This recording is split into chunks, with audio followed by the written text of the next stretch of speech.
तर M2च्या PYQ सिरीजमध्ये आज आपण सॉल्व करतो PYSचं क्वेश्चन दिल्या प्रकारे integral 0 to infinity e to the power minus x minus e to the power minus ax divided by x into sec x dx. याला prove करायचं आहे. That is equals to 1/2 log of a square plus 1/2.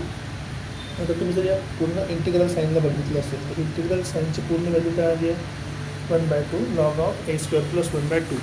म्हणजे हे पूर्ण integration कशाच्या व्हॅल्यूमध्ये आलेलं आहे एच्या व्हॅल्यूमध्ये. तर मी म्हणू शकतो की हे इंटिग्रेशनची व्हॅल्यू कशा आहे एवर डिपेंड करते. तर this integral is a function of a. Sorry, तर मी लिहू शकतो की माझ्याकडे आहे f of a is equals to integral 0 to infinity e to the power minus x minus e to the power minus ax on x sec x dx. आता हे झालं माझं फंक्शन एचं. आता आपल्याला तर फंक्शन एचं काही करायचं नाही आहे. आपल्याला काय करायचं डिफरन्शिएट करायचं आहे याचं, कारण की आपल्याला क्वेश्चनमध्येच म्हटलेलं आहे it is differentiation under integral sign.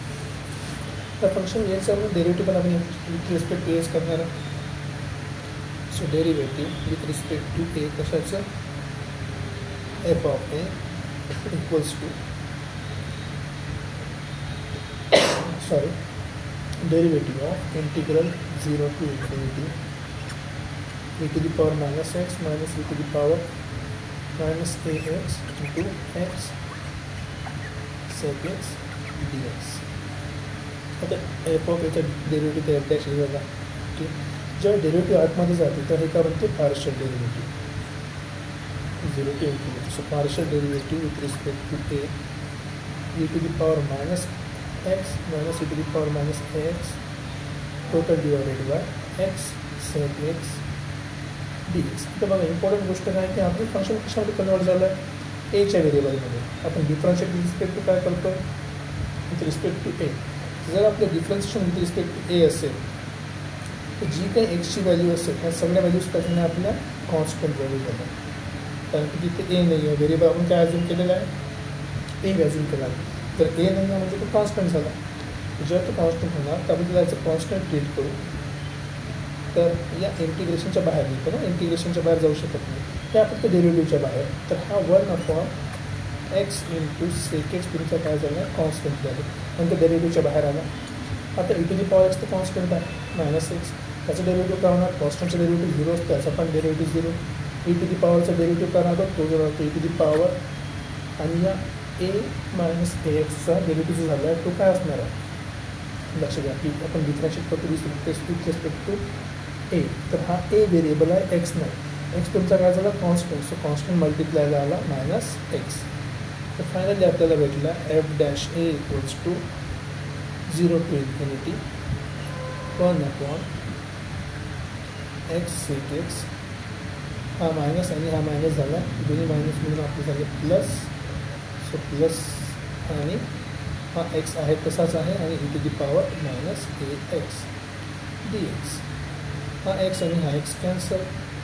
तर आपण फंक्शनला जनरलाइजमध्ये असं लिहू शकतो की f dash of a equals to integral 0 to infinity हा e to the power minus ax into 1/sec x ला आपण लिहू शकतो cos x dx. आता तुम्हाला हा स्टँडर्ड फॉर्म्युला आहे आपल्या इंटिग्रेशनचा. त्याला जर तुम्हाला स्टँडर्ड फॉर्म्युला माहिती असेल तुम्ही डायरेक्ट लिहू शकता. This is nothing but e to the power minus ax divided by a square plus 1 आणि इथे minus a cos x plus 1 times sin x. ठीक आहे. आणि हे आपली इंटिग्रेशनची व्हॅल्यू असल्यामुळे त्याला लिमिट लागेल. आणि आपली लिमिट किती आहे 0 to infinity. तुम्ही लिमिट आम्ही सबस्टिट्यूट करा. तर आपली लिमिट काय झाली आहे लिमिट सबस्टिट्यूट करतो. तर लिमिट सबस्टिट्यूट केल्यावर आपल्याला मिळणार आहे f dash a equals to बघा ही व्हॅल्यू कशाची परत लिमिट कशाची तर एक्सची आहे. ही जी लिमिट आहे एक्सची आहे ती एची नाही आहे. ए इथे कॉन्स्टंट झाला. So e to the power minus a x किती आहे infinity upon x² + 1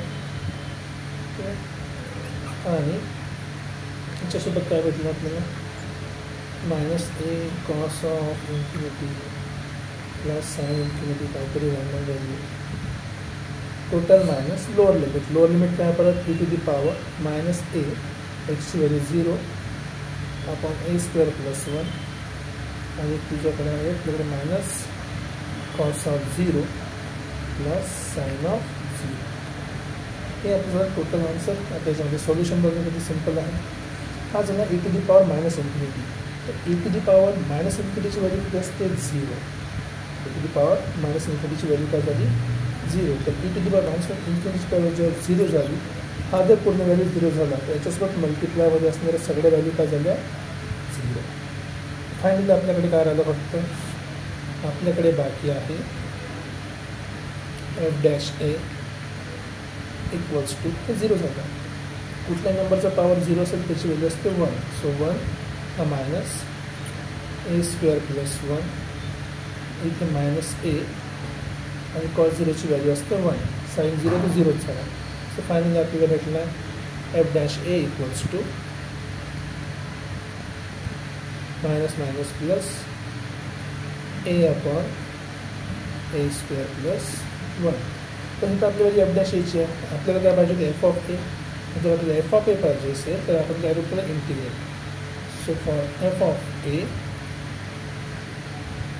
will integrate कशाला एफ डॅश एला.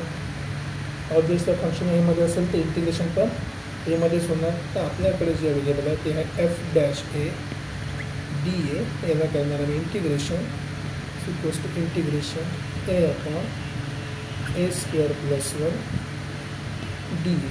आता बघा आपल्याला माहिती आहे ए स्क्वेअर प्लस 1चा डेरिव्हेटिव्ह काय होतो 2a. पण वरती फक्त सिंगल ए आहे तर सिंगल एला 2a मध्ये कन्वर्ट करावं लागेल. इथे 2 पुट करतो. जर 2ने मल्टिप्लाय केलं तर 2ने डिवाईड पण करावं लागेल. आता बघा आपल्या सबस्टिट्यूशनमध्ये काय होणार आहे. सबस्टिट्यूशन जर आपण केलं की put a square plus 1 equals to t. त्याला डिफरन्शिएट करणं. ए स्क्वेअरचं डेरिव्हेटिव्ह 2a डी ए. 1चा डेरिव्हेटिव्ह 0 होणार. टीचा डेरिव्हेटिव्ह डी टी. ओके. तर आपल्याकडे 2a डी ए अवेलेबल आहे. आपल्याकडे झालेल्या अवेलेबल गोष्टीचा आपण यूज करणार आहे आणि आपल्याला भेटलं integration f of a equals to 1/2 असाच आहे. दिस इज इंटिग्रल हा झाला डी टी आणि ए स्क्वेअर प्लस 1ला आपण काय पकडलं आहे टी. तर 1/t डी टीचं इंटिग्रेशन काय असते log t. So f of a equals to 1/2 log of t. हे प्लस कॉन्स्टंट काहीतरी सी. ठीक आहे. प्लस कॉन्स्टंट काहीतरी सी आपल्याला भेटलं. ओके. तर सिम्पलची गोष्ट आहे. छोटी छोटी काही व्हॅल्यूज आपल्या बुक करायच्या. टीची व्हॅल्यू सबस्टिट्यूट करा. तुम्हाला एफ ऑफ ए मिळालेला आहे 1/2 लॉग ऑफ टीची व्हॅल्यू किती होती आपली ए स्क्वेअर प्लस 1 ए स्क्वेअर प्लस 1 आणि प्लस सी बाकी. आता या फंक्शनमध्ये आपल्याला फक्त एकच व्हॅल्यू काढायची आहे सी व्हॅल्यू काढायची आहे. तर सी व्हॅल्यू काढायची तुम्हाला जास्त काही करायची गरज नाही. फक्त एक्सची व्हॅल्यू काहीतरी अशी पुट करा की जेणेकरून तुम्हाला इक्वेशनची व्हॅल्यू काय भेटणार सेम भेटणार. सेम म्हणजे सीची व्हॅल्यू तुम्ही कॅल्क्युलेट करू शकणार अशी काहीतरी व्हॅल्यू पुट करायची आहे. आपल्याकडे ओरिजिनल एफ ऑफ एची व्हॅल्यू आहे आणि आपल्याकडे एफ ऑफ एचं आणखी एक फंक्शन होतं. ते फंक्शन काय होतं f of a is equals to integral 0 to infinity e to the power minus x plus e to the power minus a x upon x cos x. आता बघा याला जर समजा मला एफ ऑफ ए कॅल्क्युलेट करायचं तर मी काय करणार ही वरची व्हॅल्यू 0 व्हायला पाहिजे. ही जर वरची व्हॅल्यू 0 व्हायला पाहिजे म्हणजे e to the power minus x इथं पण असला पाहिजे. जर सेम नंबर सबस्टिट्यूट झाले किंवा सबट्रॅक्ट झाले तर आन्सर काय येणार 0. म्हणजे एची व्हॅल्यू किती असली पाहिजे 1. So we will put a equals to 1. आपल्याला भेटलं f of 1 equals to 0 to infinity e to the power minus x minus e to the power minus. आता एची व्हॅल्यू तर 1 आहे 1 into x x upon x cos x dx. आता ए equal to 1 put केला होता बघा. हे लेफ्ट हँड साईडला पुट केलं. तीच व्हॅल्यू राईट हँड साईडला पुट करा. इथं पण एफ ऑफ ए पुट करा. हा झाला 1/2 लॉग ऑफ ए म्हणजे 1 1चा स्क्वेअर प्लस 1 ठीक आहे. प्लस प्लस सी होता आपला. आता दोन्ही बाजूला असलं पाहिजे इक्वल. लेफ्ट हँड साईडला तर समथिंग मायनस 1 टू 0. हा झाला 0 equals to 1/2 log of 1 + 1 2 plus c. आपण सी इकडे घेऊन या. आपल्याला भेटलं सीची व्हॅल्यू -1/2 लॉग ऑफ 2. या दोन्ही व्हॅल्यू आपण फायनल इक्वेशनमध्ये पुट करणार. पहिले आपल्या एफ ऑफ एची व्हॅल्यू आणि नंतर सीची व्हॅल्यू. तर आपण देऊ शकतो आपला answer integration 0 to infinity e to the power -x minus e to the power -ax total divided by x sec x dx is given by 1/2 log of a square plus 1 and -1/2 log of 2. सीची value put केली आपण इक्वेशनमध्ये. आणि final जर rearrangement करायची असली तर आपण काय रिअरेंजमेंट करणार. दिस इज ऑल्सो इक्वल्स टू 1/2 बाहेर काढलेलं आहे. इथे लॉग आहे, इथे लॉग आहे, दोघांच्यामध्ये मायनस साईन आहे. तर मायनस साईन म्हणजे दोन्ही बाजू एकमेकाच्या डिवाईडमध्ये असतात. त्याला आपण देऊ शकतो this is nothing but log of a square plus 1/2. हे कशाची व्हॅल्यू आहे. Integral 0 to infinity e to the power -x minus e to the power -ax x sec x dx. हेच आपल्याला पाहिजे ती फायनल व्हॅल्यू. आपण कम्पेअर करू शकतो आपल्या स्टार्टिंगच्या इक्वेशनसोबत की 1/2 log of a square plus 1/2. इथे पण आपल्याकडे आन्सर आला 1/2 log of a square plus 1/2. So हेच आपल्याला प्रूव्ह करायचं होतं. आपण लिहू शकतो इट इज हेन्स ट्रू.